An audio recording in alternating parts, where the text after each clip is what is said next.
I hope I'm not going too slowly when I'm speaking so slowly and so carefully. I noticed that when I was watching the video. It's probably more boring when I go slowly, but I'm trying to be so careful. I have some people watching these videos who are not native English speakers. So I'll probably speed up a little bit. All right, so I'm sorry if I seem like I'm going too slowly.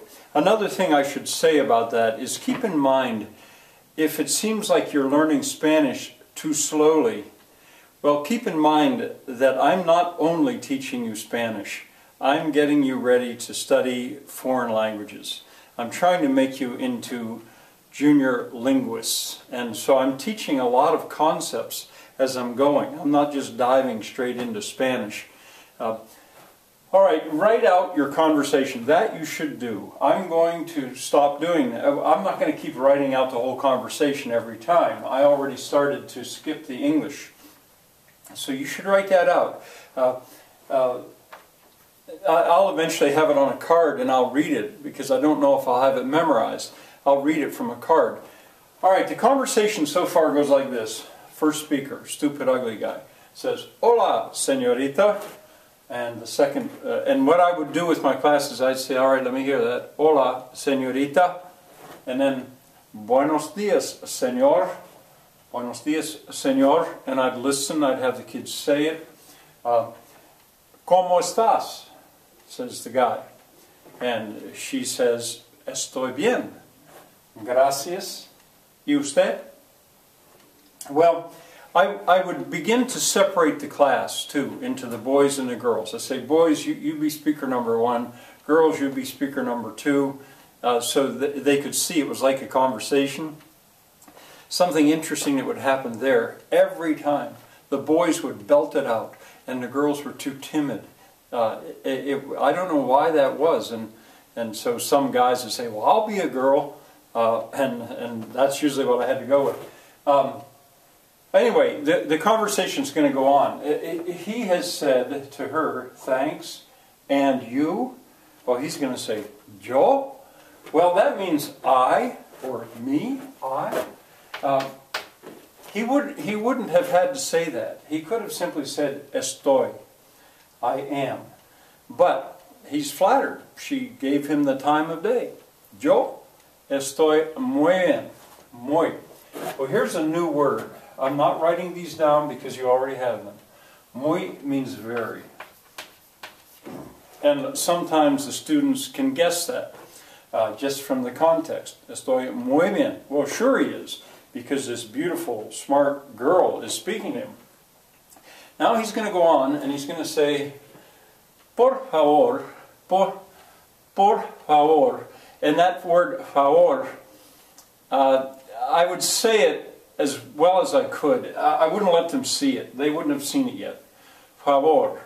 And I'd say, all right, what do you suppose is the middle letter in favor? And they wouldn't know sometimes. Favor. What is that? And in a way it was almost unfair to ask. I didn't want them to see the V, because a Spanish V is not said like English. We say V. We do this with our teeth. V. They don't. They're not saying like we would say favor. They don't. Favor. It's not quite a B either. Favor. With a B, we put our lips together. Boy, like that. No, it's in between. Favor. And I would explain to them it's a little bit like you've been to the dentist and he gave you a shot of Novocaine and stuff isn't working quite right. Favor. Or like a drunken V. I said I try hard to get the kids pronouncing it as well as I can get them pronouncing it. Por favor. I'll say, well, what's that mean? Sometimes kids will say, it means please.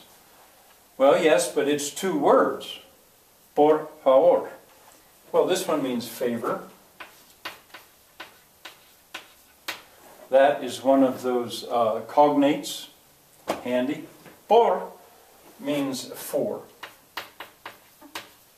For favor. For favor. And it's the way we would say please in Spanish. Por favor. As a favor. Now he asks her, ¿Cómo ¿Cómo te llamas? ¿Cómo te llamas? How you call you. How you or yourself call you. Here's a new verb, call, and there is that S at the end. How you call you. And I ask the kids, what do you suppose that means? And they'll maybe figure out, we would say in English, what is your name? You could say that in Spanish. You could say, ¿Qué es tu nombre? But you wouldn't. In Spanish you would say, ¿Cómo te llamas? How you call you. Well, she is going to answer, me. This is called a reflexive pronoun. Yourself. How do you call yourself, we might say in English. Me, this is also a reflexive pronoun.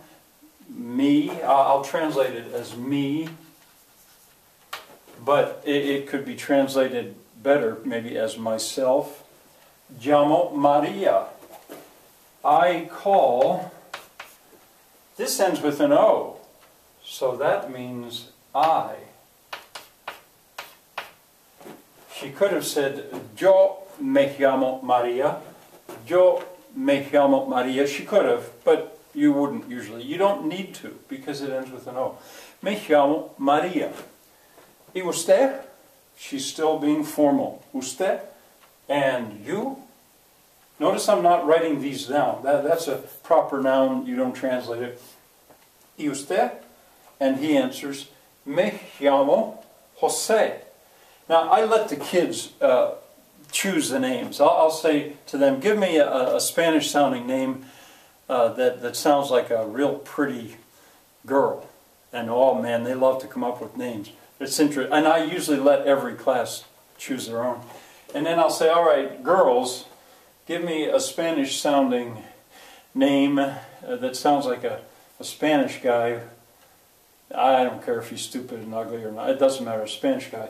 And they'll come up with ones. I'll just use Maria and Jose. That's all I'm going to do in the conversation. I'm going so slowly here, but as you can maybe guess, there's stuff to harvest from this.